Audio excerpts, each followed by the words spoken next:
Hyderabad మాదాపూర్లోని Jubilee enclave లో be the change సంస్థ ఆధ్వర్యంలో చేంజ్ మేకర్స్ అవార్డు 2026 కార్యక్రమాన్ని ఘనంగా నిర్వహించారు. సమాజంలో వివిధ రంగాల్లో విశిష్ట సేవలందిస్తున్న ప్రముఖులను గుర్తిస్తూ ఈ అవార్డులను ప్రదానం చేశారు.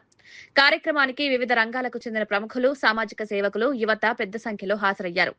ఈ సందర్భంగా నిర్వాహకులు రామచెల్లా మాట్లాడుతూ సమాజ అభివృద్ధికి కృషి చేస్తున్న వ్యక్తులను ప్రోత్సహించే లక్ష్యంతో ఈ కార్యక్రమాన్ని నిర్వహిస్తున్నట్లు చెప్పారు. So kiddos, I will say what you want, you must say be. So మాకు సపోర్ట్ చేసినటువంటి Tech Mahindra. Good job. Ladies की బాగా encourage చేసిన gents की. So you are seeing the change behind them is be the change makers. So the team, ఆ team ని కూడా పిలిచేద్దాం. Be the change తరపున అభినందనలు.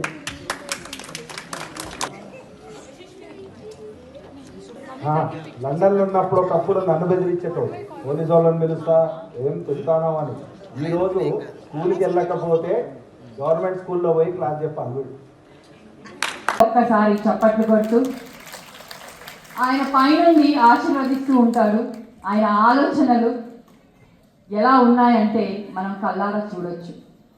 The best visionary, the gazetted police officer, the one and only, the dedicated, the man behind the vision of today and tomorrow is one and only Sri Radhakrishna Chella garu.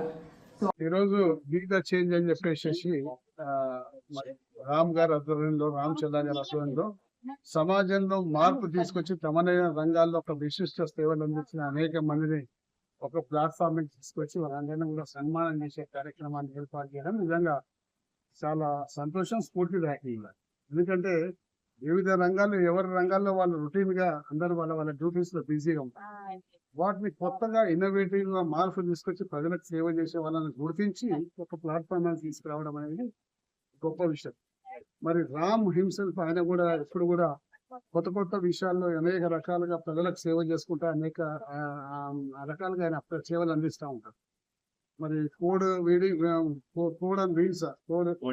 Coding on wheels అని చెప్పేసి పేద పిల్లలకు వాళ్ళకు చదువు చెప్పేది అనుకోండి, లేకపోతే organ donation అనుకోండి, లేకపోతే హార్ట్ మీద అవగాహన అనుకోండి, డయాబెటిక్ మీద అవగాహన అనుకోండి, లేకపోతే అనేక రకాలుగా ఏదో రకంగా ప్రజలకు ఉపయోగపడే కార్యక్రమాలు చేస్తుంటారు. కాబట్టి ఇటువంటి వ్యక్తులందరూ కూడా రాబోయే తరానికి చాలా అవసరం. కాబట్టి వాళ్ళు చేసిన కార్యక్రమాన్ని అప్రిషియేట్ చేస్తూ అలా ఇలాగే సేవలు కొనసాగించాలని చెప్పి రాముని కోరుతాను. గుర్తించి అవార్డు సంతోషం. నమస్కారం, నా పేరు Abdul Gaffar Shaik. I came from Kanigiri, Andhra Pradesh. ఈరోజు ఈ సంస్థ ద్వారా అవార్డు తీసుకోవడం నాకు చాలా ఆనందంగా ఉంది. ఎందుకంటే నియర్లీ 40 years నుంచి నేను సంఘ సేవ చేస్తున్నాను.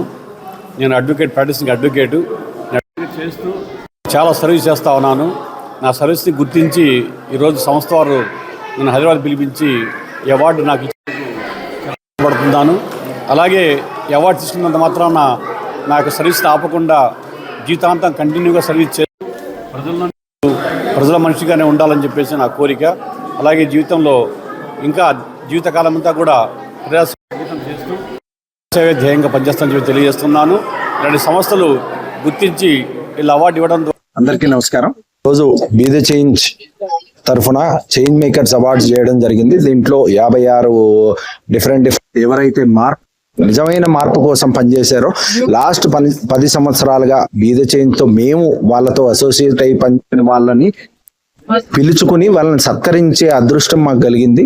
So by which we want to encourage them to do more. ఎందుకంటే మార్పు కోసం నుంచి చిన్న విషయం కాదు. సో మార్పు కోసం నుంచున్న వాడిని అప్రిషియేట్ చేయడం పోయి కిందికి లాగేటోళ్ళు ఎక్కువ ఉన్న ఈ రోజుల్లో ఈ చేంజ్ అప్రిషియేట్ చేయాలి, మార్పు కోసం పనిచేసే వాళ్ళని అప్రిషియేట్ చేయాలని తలపెట్టిన ప్రోగ్రామ్ మాత్రమే ఇది. ఒక అవార్డు పేరు దానికి పెట్టాం, వాళ్ళని అప్రిషియేట్ చేయడానికి కోసం పెట్టాము. మేము అనుకున్నది రీతిలో మాకు రెస్పాన్స్ రావడం జరిగింది. ఎవరైతే ఈ మార్పు కోసం పనిచేసే వీళ్ళందరూ కూడా ఇంకా బాగా చేయాలని మా వంతు ఏం చేయగలిగినా సరే we want to be with them as we're associate. Already వీళ్ళతో కలిసి కనుక ఇంకా ఇతర ముందు కూడా పనిచేస్తామని చెప్తున్నాం. స్పెషల్ గా ఏ కేటగిరీస్ లో అవార్డ్స్? మేము నుంచి మొదలెట్టి హ్యూమన్ రైట్స్ దాకా 13 డిఫరెంట్ కేటగిరీల్లో పనిచేస్తాం. పిల్లల ఎడ్యుకేషన్ కావచ్చు, విమెన్ మెన్సురేషన్ కావచ్చు, ఎంపవర్మెంట్ కావచ్చు, ఎన్విరాన్మెంట్, ఇప్పుడు అడవుల పరిరక్షణ కావచ్చు, లేక్స్ రిస్టోరేషన్ కావచ్చు, ఈ ప్రోబోనో కేసు కావచ్చు, అడ్వకేట్ ప్రోబోనో కేసెస్ లో కూడా కేసెస్ ఫ్రీగా తీసుకుని చేసిన కేసెస్ చాలా ఉన్నాయి. హ్యూమన్ రైట్స్ కేసెస్ కావచ్చు, అలాగే జోష్ నుంచి మన స్పోర్ట్స్ కూడా ఎంకరేజ్ చేయడం జరుగుతుంది. ఇలా 13 డిఫరెంట్ వర్టికల్స్ లో మనం పనిచేయడం జరుగుతోంది. ఇలాంటి ఎక్స్పెక్టేషన్ ఉన్న యువత సమాజానికి తిరిగి ఇవ్వాలంటే ఎలా ఉంటదో ఒక చిన్న ఎగ్జాంపుల్ గా చూపిద్దాం అన్నది 56 మందికి అవార్డు ఇవ్వడం జరిగింది. సో వీళ్ళందరూ కూడా అవార్డీస్ కాదు, వాళ్ళు అప్లై చేసుకున్నారు. ఇప్పటి మాతో పనిచేసి వాళ్ళని చూసి మేము ఇన్స్పైర్ అయినాం. నిజంగా చెప్పాలంటే వాళ్ళని సత్కరించుకోవడం మా అదృష్టంగా భావించి ఈ రోజు ఈ కార్యక్రమం